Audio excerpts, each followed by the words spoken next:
여러분들은 성경을 어떻게 읽으십니까? 눈으로 읽죠. 그렇죠? 성경을 보시면 무엇을 또 보십니까? 성경을 보면 수많은 사건들이 나옵니다. 성경을 볼 때 우리가 성경을 잘 이해하지 못하는 경우가 있는데요. 또 성경이 어렵게 느껴지는 경우가 많습니다. 그리고 성경을 처음부터 끝까지 맥을 잡는 데 상당히 어려움을 많이 느낍니다. 아마 지금도 수십 년 신앙생활을 하셨다 하더라도 성경 전체가 어떻게 이것이 꿰어져 가는 건지, 전체적으로 어떻게 우리가 봐야 하는지를 잘 모르실 때가 많아요. 성경은 사건을 보는 게 아니라 사람을 보는 겁니다. 성경에는 수많은 사람들이 나옵니다. 하나님께 인정받은 사람도 있고 그렇지 않은 사람들도 있습니다. 이름 한자 올라간 사람이 있고 그의 삶이 기록된 사람도 있습니다. 자, 그런데 우리가 성경에서 그 수많은 사람들을 보면서 믿음의 사람이라고 하는 사람을 우리가 꼽을 때 그 누구도 주저하지 아니하고 이 사람 꼽는 사람이 있어요. 그 사람은 바로 아브라함입니다. 그만큼 아브라함이라고 하는 사람은 우리 모두에게 믿음의 사람이라고 아주 깊게 각인이 되어 있습니다. 이 창세기 보면 이 아브라함에 대한 이야기가 쭉 나오는데요. 자, 그러면 우리가 이 믿음의 사람이라고 하는 이 아브라함의 이야기를 읽을 때 어떻게 읽을 건가?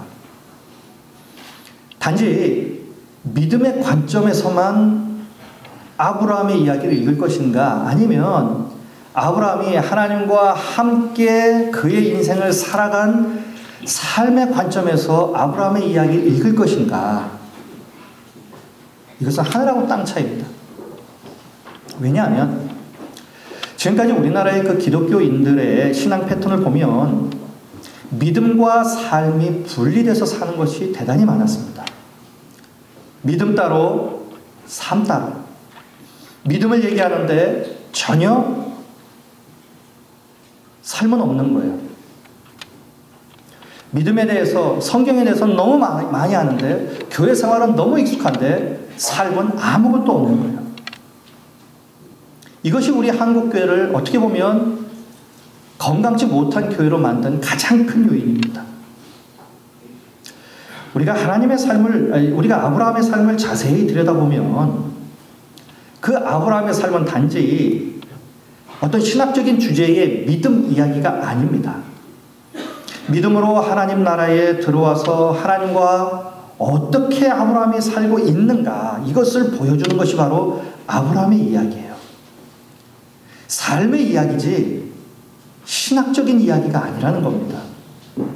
아니, 성경 전체에 나오는 믿음의 사람이라고 하는 사람들의 이야기가 단지 믿음에 대한, 믿음에 관한 이야기가 아니라 믿음의 사람들이 하나님과 어떻게 살았느냐 하는 그들의 삶의 이야기라는 거예요. 그래서 오늘 아침에는요, 이런 관점에서 아브라함의 믿음의 삶을 저희들이 좀 보고자 합니다. 아브라함 전체의 삶을 우리가 놓고 저희가 한번 보기를 원합니다. 이것은 꼭 이렇게 성경을 보는 것 또한 어떤 시각을 제가 또 보여드리는 것이기도 합니다. 뭐냐면 성경을 어느 한 부분만, 어느 한 단어만 우리가 이해하고 보는 게 아니라 성경을 전체로 통전적으로 볼 수 있는, 꿰뚫어 볼 수 있는 그러한 시각을 제가 보여드리고자 합니다. 자, 먼저 오늘 본문은 창세기 18장이지만 먼저 12장 7절에 이런 말씀이 나옵니다. 여호와께서 아브라함에게 나타나 이르시되 내가 이 땅을 내 자손에게 주리라 하신지라 자기에게 나타나신 여호와께 그가 그곳에서 제단을 쌓았어요. 자, 그러니까 하나님께서 이 땅에 하나님의 나라를 세우셔요. 먼저 에덴 동산을 세우셨어요. 그런데 아담과 하와가 범죄해서 에덴 동산에서 쫓겨납니다. 그 후에 잘 아시다시피 아벨이 죽어요. 그리고 하나님은 그 아벨을 이어서 하나님의 백성의 계율을 만들기 위해서 셋을 불러서 하나님의 백성으로 삼습니다. 그리고 그 이후에 노아를 하나님의 백성으로 또 부르시고요. 자, 그리고 이렇게 쭉 가다 보면 창세기 11장에 보면 바벨탑의 사건이 나옵니다. 이 바벨탑의 사건을 보면 뭐냐면 셋 계열의 하나님의 백성이 아니라 가인 계열의 세상 사람들의 득세가 두드러지게 나타납니다. 죄가 관영합니다. 하나님의 나라가 없는 것 같아요. 자, 이럴 때 하나님께서 당신의 나라를 세우기 위해서 어떤 한 작업을 하십니다. 하나님도 계시고 나라도 있는데 백성이 없는 거예요. 그래서 하나님께서 백성을 부르십니다. 그래서 하나님의 나라를 이 땅에 세우시길 원하신 거예요.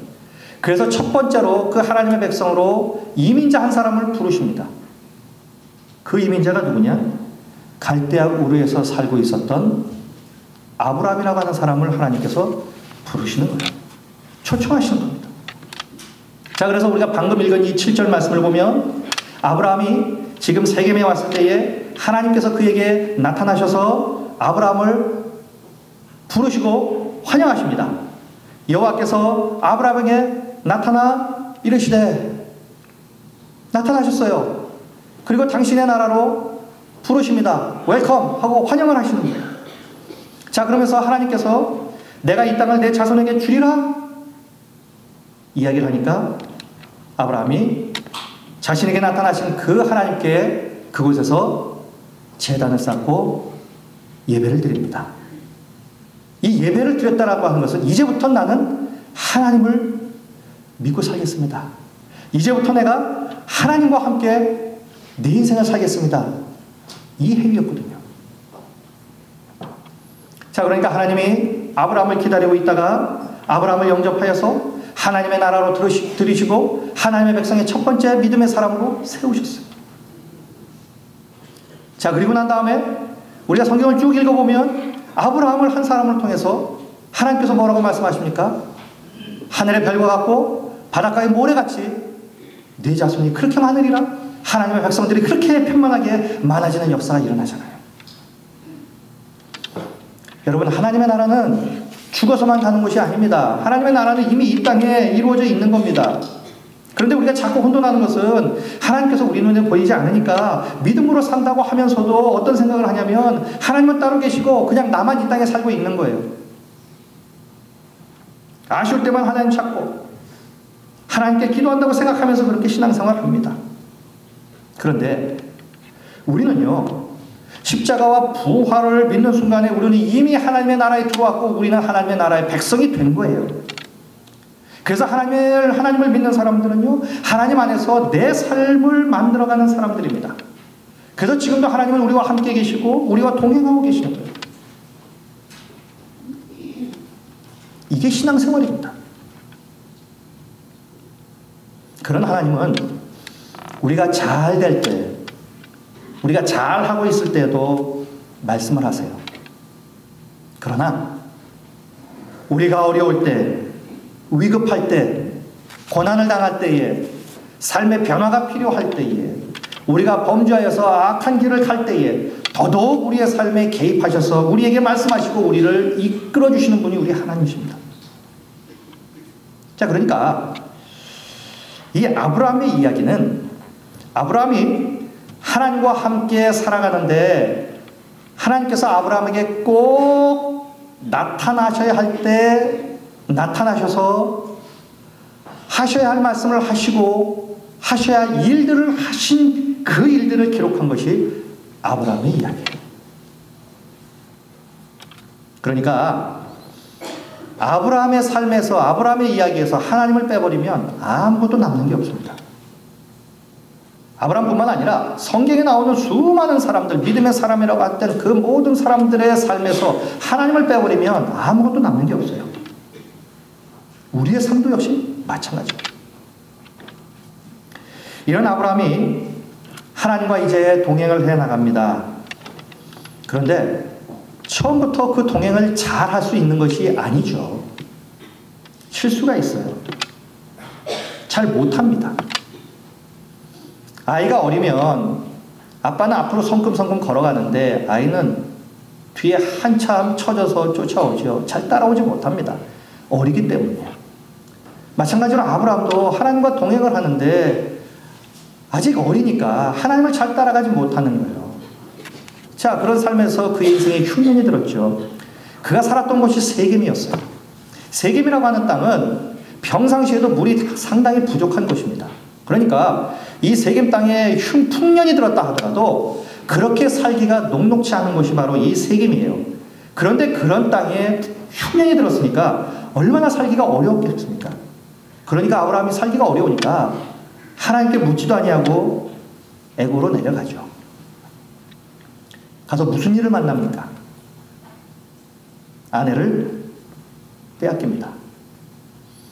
자, 이 상황을 요즘 언론에서 하는 말로 적나라하게 제가 있는 그대로 표현을 해드리면 아브라함이 자기만 살려고 자기 아내를 바로에게 성상납한 거예요. 끔찍한 얘기죠. 충격적인 얘기입니다. 자기 목숨 부지하려고 아내를 바로에게 바치는 거예요. 너무 어처구니 없는 일들이 벌어지니까 하나님께서 급하게 개입을 하십니다. 그때만 해도 아브라함의 신앙이 아직 어린 상태였기 때문에 또 하나님과 함께 동행하고 하나님과 함께 살아가는 것이 어떤 것인지 잘 모르니까 신앙이라고 하는 것이 그냥 자기 멋대로 해버리는 거예요. 그냥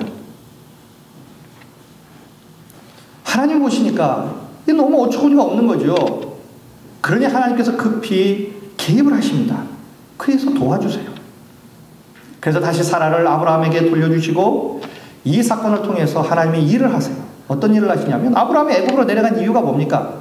흉년이 들어서 먹고 살기가 힘들어서 내려갔잖아요. 그러니 하나님께서 어떻게 하시죠? 바로를 통해서 아브라함에게 풍성한 물질을 줘서 다시 하나님의 땅으로 돌려보내주십니다. 참 멋진 하나님 아닙니까? 이런 하나님이에요. 자, 그런데 우리가 신앙생활하는 것을 가만히 보면 지금 이 수준의 신앙생활만 하고 있지는 않습니까? 실수의 반복. 이래도 하나님은 나에게 복 주실 거야. 이 수준에서만 계속 머물러 사는 이 신앙생활. 수십 년 동안도. 이런 신앙생활은 바람직하지 않습니다. 자, 그런데 여기에서 그치지 아니하고 아브라함은 두 번째 실수를 해요. 그 두 번째 실수가 뭡니까? 하갈을 아내로 얻는 거예요. 그래서 하갈을 통해서 이스마엘을 낳습니다. 창세기 16장 16절에 보니까 하갈이 아브라함에게 이스마엘을 낳았을 때에 아브라함이 몇 세였냐면 86세였어요. 자, 그리고 그 다음 절이 어떤 절이냐면 17장 1절이 됩니다. 자, 16장 16절에 아브라함이 86세에 하갈을 통하여 이스마엘을 낳고요. 그 다음 절이 17장 1절인데 이렇게 나와 있습니다. 아브라함이 99세 때에 여호와께서 아브라함에게 나타나서 그에게 이르시되 나는 전능한 하나님이라 너는 내 앞에서 행하여 완전하라 이렇게 말씀합니다. 자, 한 절 차이에 몇 년이 흘렀습니까? 86세, 99세니까 13년이 흘렀어요. 한 절 사이에 13년이 지난 겁니다. 자, 그렇다면 하나님은 아브라함과 동행하기를 원했고 그래서 아브라함을 불렀어요. 그리고 여기까지 왔는데 왜 이 13년 동안 하나님은 아브라함에게 아무 말씀을 하지 않으셨느냐 하는 거예요. 왜 하나님은 침묵하셨느냐는 겁니다. 하나님이 기분이 좋아서 13년 동안 침묵했는가? 아니면 하나님이 화가 나셔서 13년 동안 침묵을 하셨는가? 여러분, 부부가 잘 지내다가 왜 갑자기 각방을 씁니까? 기분이 좋아서요? 부모와 자식이 왜 대화를 안 합니까? 사이가 너무 좋아서요? 지금 하나님이 아브라함에게 얼마나 화가 나셨으면 13년 동안 하나님이 그냥 침묵을 해버리신 거예요. 무엇 때문입니까? 아브라함이 임의대로 하갈을 얻어서 이스마엘을 낳은 것 때문에. 자, 그런데 그렇게 되면 아브라함의 아내가 둘이 되잖아요. 그런데 그 당시의 풍습이나 법으로도 보면 지금도 중동에 가면 그 법이, 그 풍습이 지금도 이어지죠. 남자가 능력이 있으면 아내를 4명까지 얻을 수 있는 것이 그 당시의 풍습이었고 법이었어요. 지금도 중동에 가면 남자가 능력에 따라서 4명까지 아내를 얻을 수 있습니다. 아브라함이 하가를 얻은 것은 그 당시의 법으로든 그 당시의 풍습으로든 아무 하자가 없는 거예요. 그런데 하나님은 아브라함에게 화를 내시며 13년 동안 침묵하셨어요. 이유가 도대체 뭘까? 법을 저촉한 것도 아니고 풍습을 거스린 것도 아닌데 왜 하나님은 아브라함에게 화를 내시며 13년 동안 침묵을 하셨는가? 15장을 봐야 우리가 이해가 됩니다. 15장에서 하나님이 뭐라고 말씀하시냐면요. 너희 아내 사라를 통해서 내가 아들을 줄 것이다. 그러고 난 다음에 너는 하늘의 별과 같이 그 다음에 바닷가의 모래와 같이 내 민족이 번성게 되리라. 하나님께서 약속하셨습니다. 그리고 난 다음에 15장 마지막에 보면 하나님이 아브라함과 계약을 맺어요. 내가 너에게 약속한 이 약속을 내가 분명히 지킨다. 말로만이 아니라 우리가 계약하자. 계약했으니 내가 반드시 지키마. 이렇게 하나님께서 아브라함과 계약을 맺으세요. 내가 너에게 약속한 건 내가 꼭 이루어주마. 이 마음으로요. 그런데 아브라함이 그 하나님과 계약을 임의대로 파괴해버립니다. 왜입니까? 하나님은 사라를 통해서 너에게 내가 아들을 주겠다고 말씀하셨는데 아브라함이 이렇게 생각한 거예요. 사라가 어떻게 애를 낳을 수 있을까? 저렇게 늙은 할머니가 어떻게 애를 낳을 수 있을까? 이건 불가능한 일이 아니냐. 그러니 하나님 편하게 해드리려고 차라리 내가 한 여자 얻어서 내가 얻는 것이 더 낫지 않겠냐 했단 말이죠. 하나님의 말씀을 자기 마음대로 바꿔버린 거예요. 하나님과의 맺은 계약을 자기가 임의대로 그냥 파괴해버린 거예요. 그러니 하나님께서 언짢아지신 거예요. 너하고 나하고 내가 그렇게 살았고 너하고 나하고 지난 세월을 함께 했는데 너 나한테 어떻게 이렇게 할 수가 있냐. 이 마음이신 거죠. 여러분 지금 아브라함은 하나님 나라에 들어와서 하나님과 함께 살고 있어요.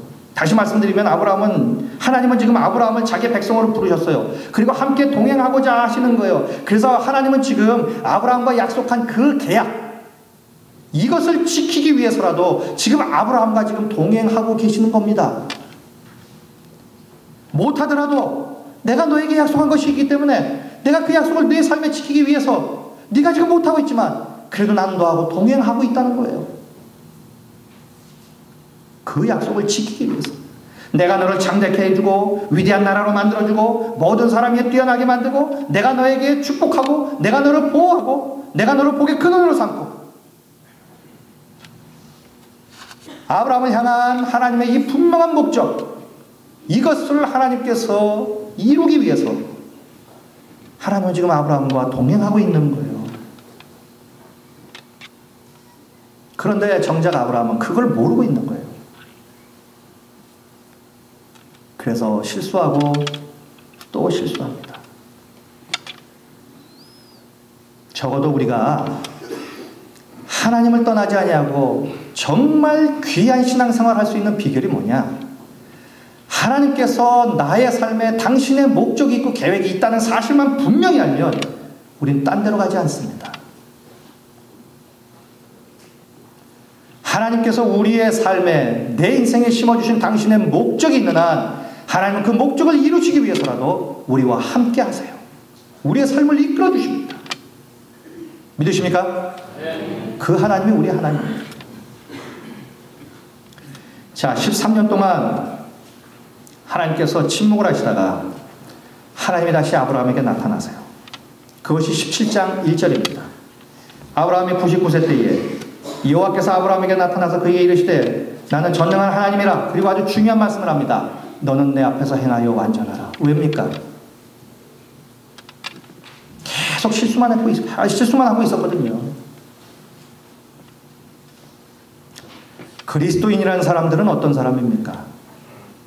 그리스도인은 이 땅에서 하나님과 함께 동행하며 살아가는 사람들을 그리스도인이라고 말합니다.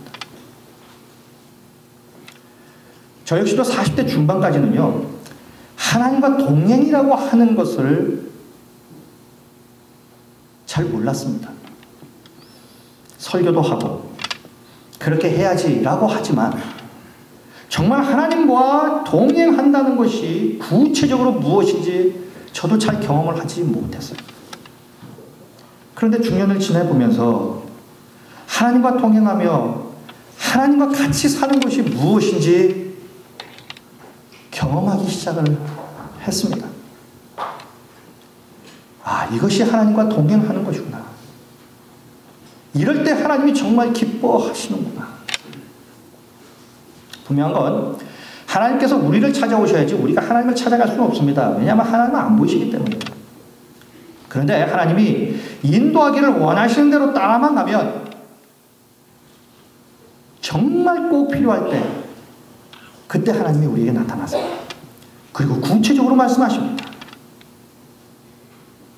제 개인적인 삶이지만 제 개인적인 삶을 봐도요, 결혼할 때도 목회를 해나가는 과정에서도 자녀들의 미래에 대해서 갈 길을 제시해 줄 때도 하나님은 나의 생각보다도 더 정확하게, 심지어는 수중에 돈까지 철저하게 계산하셔서 일을 완성해 나가시는 것을 많이 경험했습니다. 이처럼 하나님과 함께 살면 너무 좋은 거예요. 그런데 여기에는 룰이 있습니다.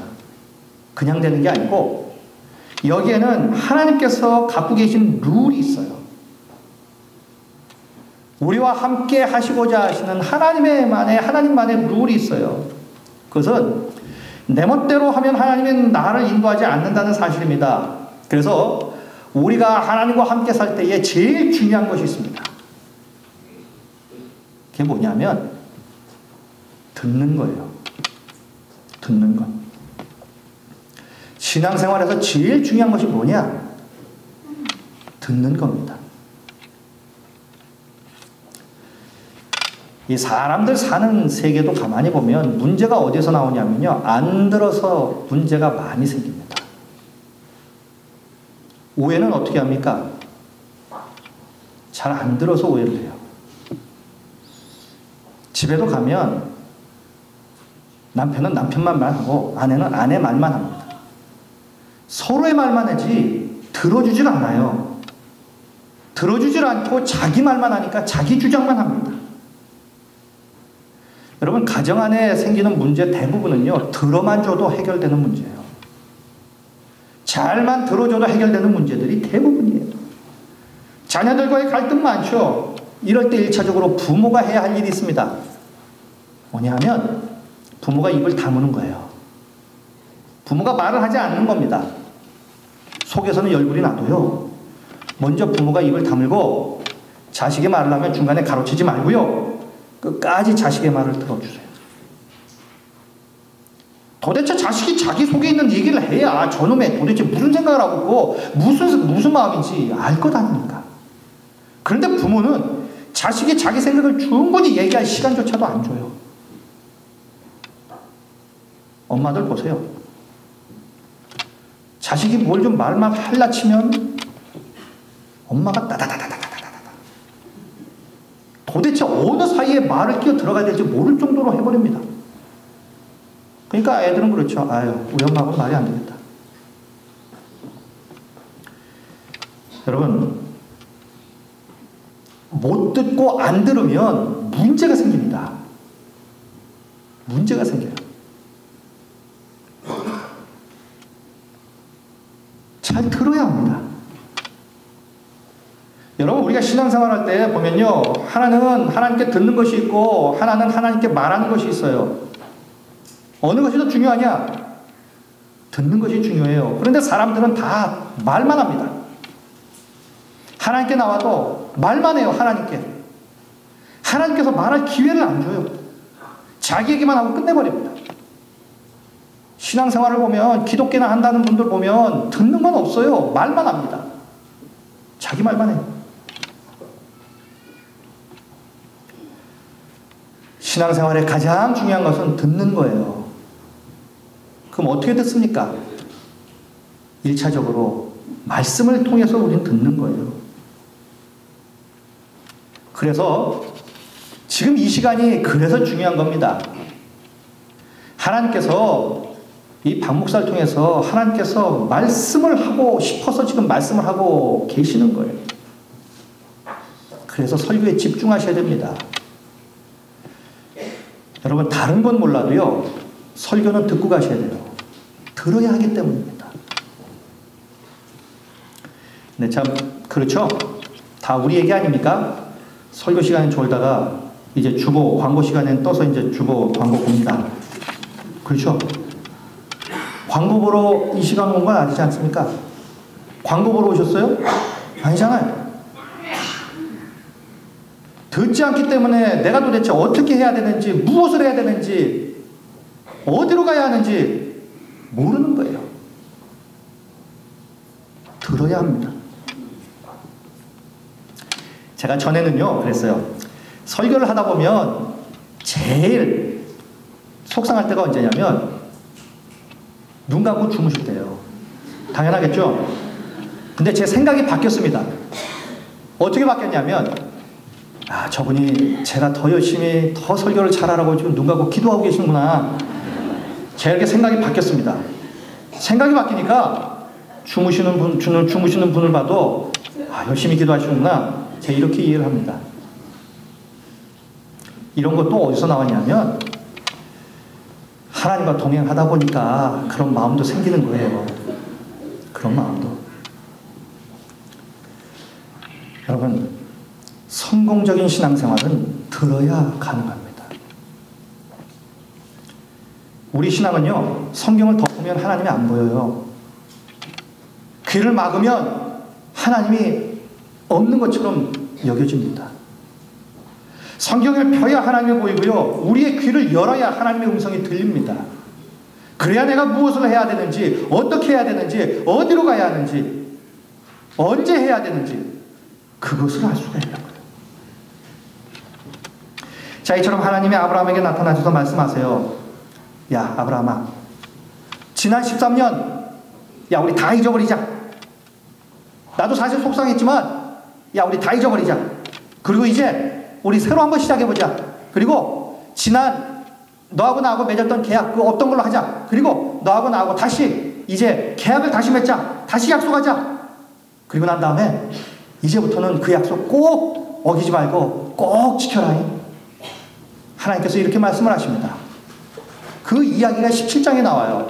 그러면서 하나님께서 너와 내가 맺은 언약, 이 약속을 우리가 죽을 때까지 잊지 말자 라고 하시면서 하나님께서 아브라함에게 명령하신 것이 있어요. 그것이 뭡니까? 할례인 거예요. 아예 몸에 새겨버린 거예요. 잊지 말라고. 잊지 말라고. 그래서 17장에 할례 얘기가 나오는 거예요. 그 할례 얘기 바로 앞에 뭐가 나오느냐? 17장 초반부에 하나님과 아브라함이 맺는 계약, 언약이 다시 나와요. 자, 이러고 난 다음에 그 약속을 다시 받고 아브라함이 그의 몸에 할례를 받고 그리고 난 다음에 18장부터 아브라함이 죽을 때까지 성경에는 아브라함이 실수하는 얘기가 안 나옵니다. 안 나와요. 이러한 실수를 통해서 다시 찾아오신 하나님으로 말미암아 다시 계약을 맺고 자기 몸에 그 계약을 새기고 그러고 나니까 하나님이 누구신지 알았고 하나님과 어떻게 교제해야 하고 하나님과 어떻게 동행하고 어떻게 하나님과 같이 사는 것인지 이제 분명히 알았기 때문에 과거의 실수를 되풀이하지 않게 됩니다. 자, 그러자 이제 18장에 드디어 하나님께서 두 천사를 거느리고 아브라함에게 찾아오시죠. 그때 보면 우리가 이렇게 얘기합니다. 아브라함이 부지 중에 천사들을 공개했다. 대접했다. 부지 중에 아닙니다. 아브라함은 자기에게 온 그 세 분이 누구신지 그는 분명히 알았어요. 절을 하고 영접을 하고 정성을 다해 음식을 공개합니다. 나그네가 아니라 그분이 바로 하나님이라는 사실을, 하나님이 자기를 찾아오셨다는 사실을 그는 아는 거예요. 그만큼 그가 하나님과 가까이 있었다는 겁니다. 그만큼 영적 센스가 그에게 있었다는 거예요. 정말 답답한 것은 그겁니다. 목사로서 정말 성도님들을 보면서 답답한 것은 하나님께서 이 사건 저 사건으로 그렇게 말씀을 하시는데도 못 알아듣는 거예요. 목사 가슴이 미어 터집니다. 정말.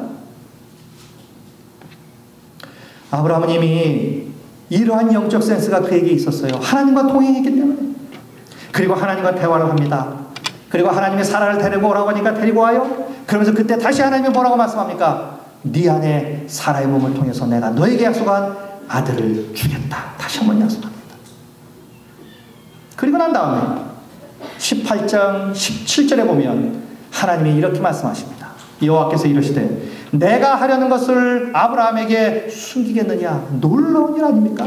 놀라운 말씀 아니에요? 하나님께서 아브라함에게 당신이 하실 일을 숨기지 않는다는 거예요. 다 알려주겠다는 겁니다. 왜요? 그만큼 가까운 거예요. 이제는 하나님께서 아브라함을 친구로 생각하시는 거예요. 얼마나 가까워졌는지. 그 다음에 나온 것이 뭐냐? 그것이 기도입니다.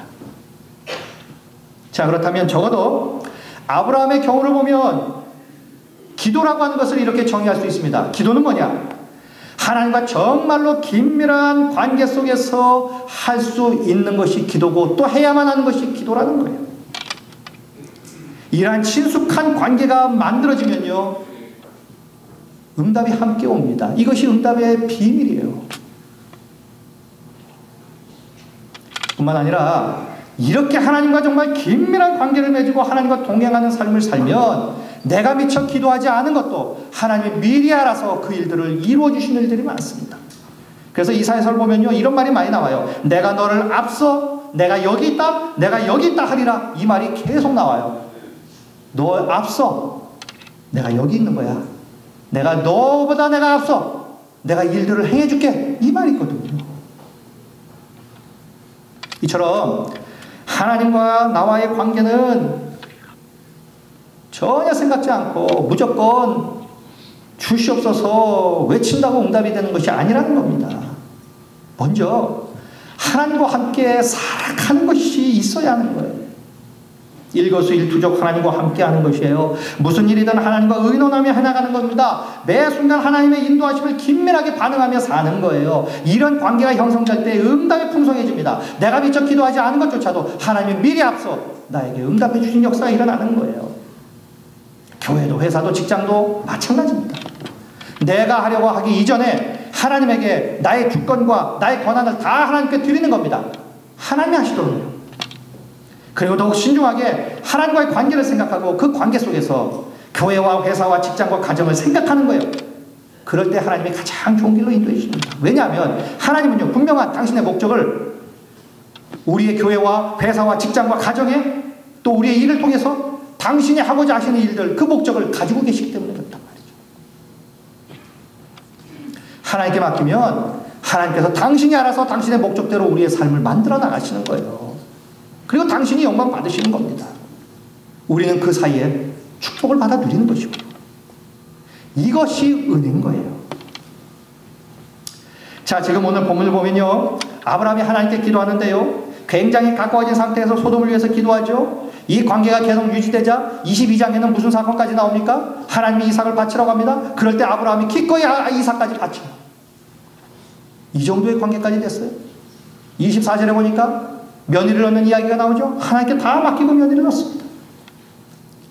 이런 모든 일련의 사건들을 보면서 아브라함은요, 철저하게 하나님의 뜻을 구하고 그 뜻에 순종하며 하나님과 동행하는 매 순간의 삶을 그가 살아가는 것을 우리가 볼 수 있습니다. 자, 여기까지 보여진 아브라함의 삶을 통해서 오늘 마지막으로 이 말씀을 드리고 싶어요. 기도가 뭐냐? 기도는 어떻게 하는 것이냐? 첫째, 기도는 하나님 앞에서 하나님과 함께 살아가면서 삶을 하는 것이 기도예요. 지금 나와 함께 동행하고 계시는 그 하나님께 나의 일을 부탁하고 하나님과 함께 살아가는 것, 이것이 기도예요. 두 번째, 아브라함의 기도는 구체적인 기도였어요. 그러니까 두 번째 기도는 구체적으로 해야 한다는 거예요. 자, 오늘 본문을 보면 아브라함은 소돔의 멸망을 앞에 두고 하나님께 아주 구체적으로 조목조목 기도합니다. 50명, 45명, 40명, 30명, 20명, 10명. 지금 숫자 놀이를 하는 것이 아니라 구체적인 숫자를 대가면서 지금 기도하는 거예요. 우리 역시 기도할 때에 두리뭉실하게 기도해서는 안 됩니다. 세세한 것까지 하나님께 보고한다 생각하시고 구체적으로 기도해야 응답도 구체적으로 이루어집니다. 세 번째, 아브라함의 기도는요, 자기의 뜻을 관찰하려고 하는 기도가 아니었어요. 하나님의 생각을, 뜻을 묻는 기도를 한 겁니다. 무조건 주시옵소서 하지 아니었어요. 티끌과 같고 제 같은 놈이 감히 하나님께 아뢰입니다 하면서 50명이면 살려주시겠습니까? 10명이면 살려주시겠습니까? 하나님의 뜻을 묻잖아요. 여러분, 기도는 내 뜻을 관철시키는 것이 아니라 하나님의 뜻을 묻고 그 하나님의 뜻에 순종하고자 하는 것이 바로 기도라는 것이에요.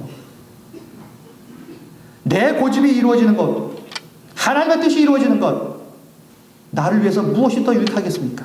어떤 것이 더 복이겠어요? 두말할 것도 없이 하나님의 뜻이 내 삶에 이루어지는 것이 더 큰 복이에요. 우리는 미래를 모릅니다. 그러나 하나님은 우리 미래를 잘 알고 계시잖아요.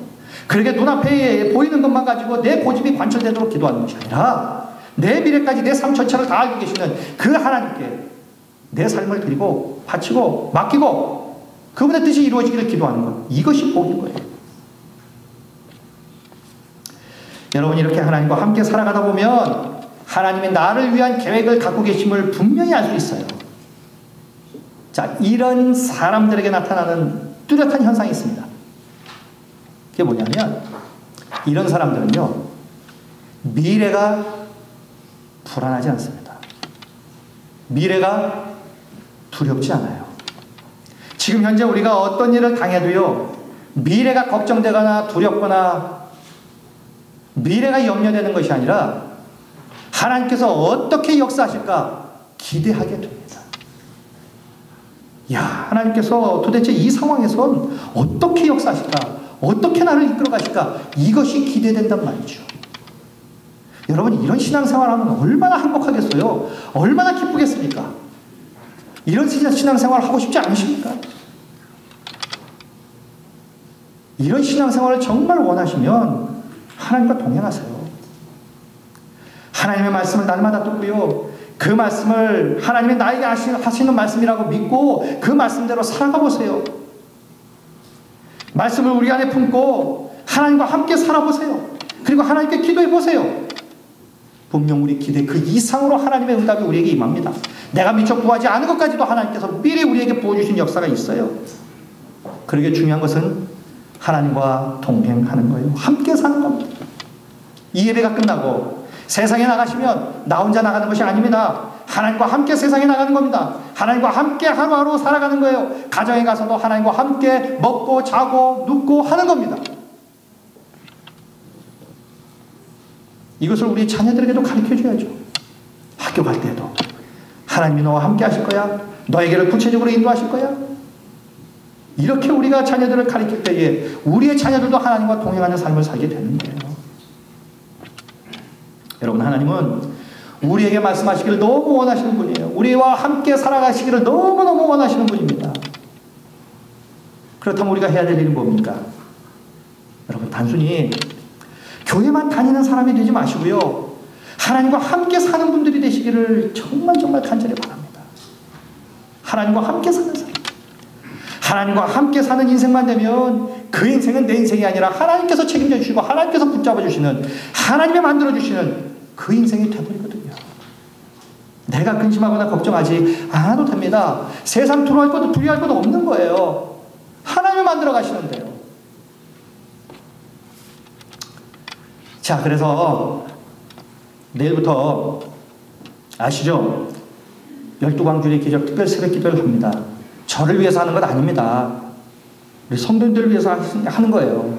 그래서 시간도 30분 뒤로 미뤘습니다. 그래서 5시 30분에 해요. 5시 30분. 새벽엔 이게 30분이 엄청 큰 시간이거든요. 5시 30분에 합니다. 그럼 6시 30분에 끝나는 게 아니라 6시에 끝내드릴게요.